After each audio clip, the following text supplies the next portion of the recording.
Hi, I'm J. Christian Adams, president of the Public Interest Legal Foundation. This is the Protecting Your Vote podcast.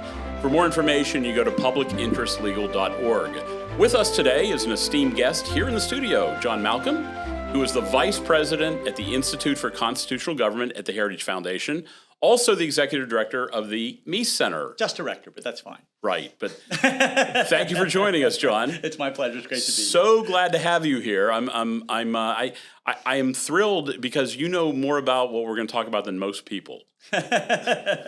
So one of the things I want to mention that sometimes people say there's no such thing as voter fraud.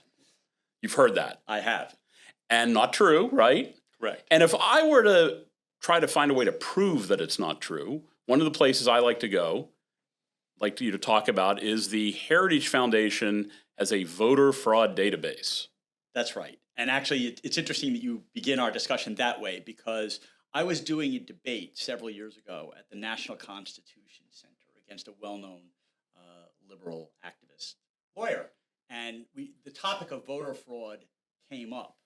And this person said, your odds of finding voter fraud, someone who actually commits voter fraud, are about as high as seeing a unicorn. And I said, that's I hadn't heard that one. It. I have had it. So I came back and said, we are going to establish an election fraud database. But I wanted to be very careful. It's not meant to be comprehensive. The secret sauce is the way I discover these cases for the most part, is I have a Google alert for voter fraud. Case comes up, somebody's arrested for this, that, or the other, we track it. Now, the voter fraud, there are always allegations of voter fraud. Some candidate loses, the other person cheated, et cetera, et cetera, et cetera. I didn't want any of that in our database. Our database consists of adjudicated cases. So people who have been convicted of voter fraud, or where a judge overturned an election, or an administrative or civil finding that voter fraud occurred. And then we will document exactly what happened, and we will attach the court documents and reputable media publications that discuss the case. Again, it's just meant to be representative of the kinds of fraud that happen. We have in the database now over 1,600 cases. 1,600? 1,600. And, it's interesting. Wow. Some people will sit there and say, well, 1,600, that's next to nothing.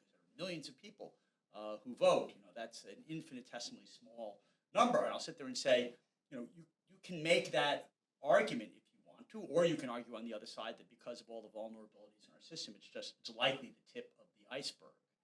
We've now at least gotten the left to no longer say that voter fraud doesn't exist. They now say it's rare. Right. And I consider that a bit of a win. Yeah. We're tracking several hundred cases. The Trump administration and various DAs are being more aggressive about pursuing. Right. There's just an arrest, I think, in North Carolina last week, an indictment on non-citizen voting. Yeah, there are several now that are popping up. I remember I once did a debate with some law professor who said, look, you have all of these entries in all of these red states, and there's almost none in all of these blue states, and that just goes to show that voter fraud is more of a problem in red states. Yeah. And I sat there and said, it says nothing of the sort. What that says to me is prosecutors in red states actually periodically look for voter fraud and pursue it. Prosecutors in blue states either don't care, or after the election they've moved on to other things. The fact that there are fewer entries just means that there are fewer adjudicated cases. It does not mean that the problem is less in blue states. Indeed, the fact that that they're not really looking shows that the problem is probably worse. Yeah, Public Interest Legal Foundation did a report a couple years ago on Florida, and the Hillsborough County Supervisor of Elections said he won't even refer cases to the Hillsborough DA for prosecution because he's just against his nature. And the Hillsborough DA is a Soros DA. So we have this double whammy of no reporting, no prosecution. So I think you're onto something. John, I've seen the criticism that, there's a billion votes, and this is only... That's why the Public Interest Legal Foundation developed the Public Interest Legal Foundation Tied Election Database. And what we've done is sort of pivoting off the Heritage Database is catalog hundreds of elections that end in a tie. Right. Oh, I've seen that database. Where it's just like one vote makes all the difference. It really should be the tied plus or minus one database, but one vote makes a difference. The control of the Virginia House was decided by a coin flip a couple years ago. You might remember. Well, I do remember that, and of course, a presidential election was decided by about 500 votes in Florida, in 2000, in November of 2000. But now there are a lot of young people who have no memory of that. Right. They want to now move the voting age from 18 down to 16, which is what they're doing in London, which is just insane. Interesting. So where can people find the Heritage Foundation database? Oh, they can just go to Google and type in Heritage Election Fraud or Voter Fraud database, and they will get it. And it has an interactive map. You can go to every state. You can search by state. You can search by voter fraud type, and read examples of people who have, fortunately, didn't get away with it. And it will serve as a lesson that people ought to shore up their laws so that fewer people have the opportunity to commit voter fraud in the first place. And if you're tempted to think that database doesn't mean anything, then you can Google Public Interest Legal Foundation tied election database. That's right. All right. Actually, one other thing before the election fraud database, which is we once had the Columbia School of Journalism decided that they were going to put about 19 reporters to scrutinize our database and look for errors.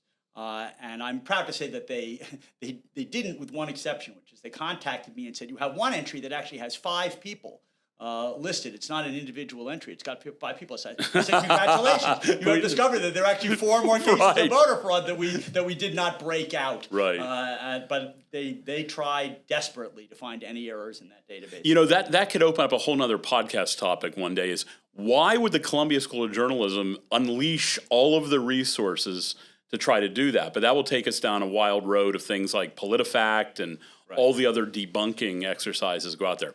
Let's shift now to another project at Heritage that I think is terrific. I actually helped with. I don't know if you remember. You did, of course. The scorecard. Yes. And the scorecard grades every state's laws as to whether or not they're as good as they could be, the state statutes for election administration. What else? Is that a pretty good assessment? Yeah, plus the District of Columbia. So we do it for every area that has an electoral college vote. So you have all 50 states plus the district. And we put together a group of advisors whom we respect. You were one of them. And we bandied about the criteria for this extensively. It's a 0 to 100 score. There are 50, I think, different criteria that we use. It's all laid out exactly what those criteria are, exactly what our methodology is. People can look at that, decide whether they agree with it or disagree with it, and then we rank all of the states based on their laws and regulations. Obviously, if they have a law that's been struck down by a court, we will not give them credit for that until the court reverses itself. And we look every month at what different states have done, laws that they've passed, to see whether there should be changes to the rankings. And there has been changes over time. I'm happy to say that this is a bit of a virtuous circle. There are a number of states that have contacted us and said, how can we improve our score? Part of the database, we have some model legislation. Legislators have sometimes contacted us, said, this is great. And they've actually kind of cut and pasted our model bills and introduced them in their state legislatures. But we will chronicle the ups and downs, and people can look and see. So Tennessee, I believe at the moment, is tied for number 1. And they have T-shirts and backpacks bragging about the fact that they're number 1 in our score. Really? Yeah, that's great. So we have a report at PILF called From Worst to First about Florida, about getting election results in on election night. And then we're not focused on all the criteria of the database. Do you know how Florida ranks overall generally? Highly. It's I forget. It's got to be somewhere in the top 5. But I forget. I could look it up easily enough, but I don't know. But it's up there. Worse.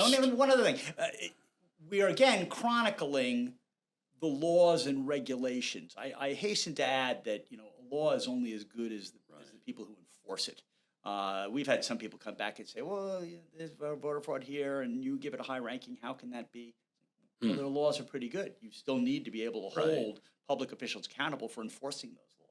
Right. Bad states. Can I just guess? I have not memorized the rankings, but Minnesota, Hawaii. Hawaii's way down there. I haven't looked at Minnesota, but yes, Hawaii I remember being way down there. Real quick story. So the Public Interest Legal Foundation has arguments in Hawaii in the Ninth Circuit on transparency for the voter rolls. And we asked under the National Voter Registration Act for the statewide voter list, which we won in the First Circuit. We win this, all over. And Hawaii's state election official said, I'm not going to give you the document I have. You need to go fetch it from the counties. Away with you. Out of my hair. And when we didn't fetch it from the counties, because we don't have to under federal law, Right. if you have it, we get it. Right. We sued, and a district court judge actually said, yeah, you got to go fetch it from the counties. That's why you're in the Ninth Circuit. Well, I remember, I forget which court it was, basically deprived some citizens of, I think it was their Second Amendment rights, saying that it violated the spirit of aloha. No, it didn't. No, really? Yes, it did. Come on. Really, it violated the spirit of aloha. My colleague Amy Swearer wrote about that. It's like, wacky stuff, hang loose. Wacky stuff just happens down in Right. So, but generally you think the situation in judicial decisions has gotten much better and different than 20 years ago, I assume. Yes, I think that is right. Certainly in terms of voter integrity laws, people are focusing on it a lot more, and in large part because of things like the election fraud database and your database in terms of showing tight elections. I mean, look, there are a number of elections where, it's just terrible that people try to cheat anyway. And by the way, it's a bipartisan thing. Winning elections leads to a lot of power, and so there are incentives to cheat sort of all around. If you can't win, if you can't join them, beat them, by cheating.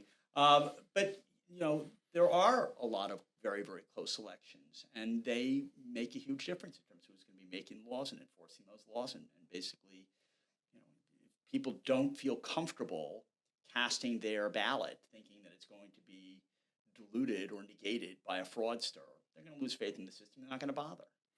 So we're on with John Malcolm, who is the executive director of the Meese Center at the Heritage Foundation on protecting your vote. John, Heritage has been in this game for a long time, this niche area of election process, election integrity. Frankly, I'll go out on a limb. I think Heritage was the first in the game, if I'm not mistaken. This goes back almost 20 years. I know before PILF, I wrote a piece at the Heritage, is it Legal Memo? Yeah, I wrote a legal memo. About the National Voter Registration Act, probably in 2013 or 2014. Hans is chairman of the PILF board, right? You guys have been on this a very long time.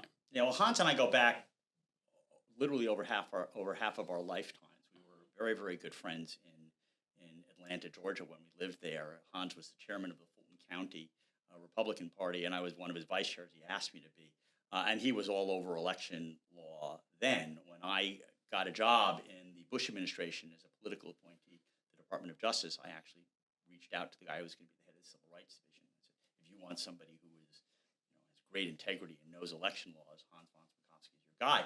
And I'm very, very pleased that Hans got a position in the Civil Rights Division, and then he went on to become a federal election commissioner. He was at Heritage before I was there. He's certainly been all over this issue. I've been there now for nearly 14 years, and certainly as long as I have been there,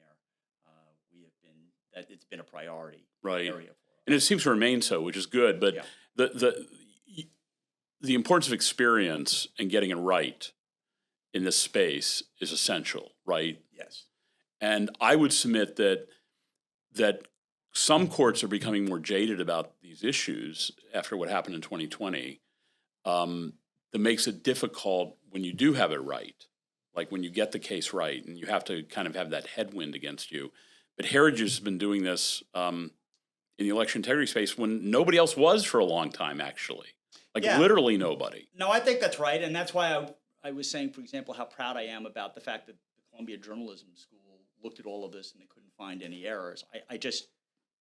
You will lose credibility very quickly if you are sloppy with your facts. Right.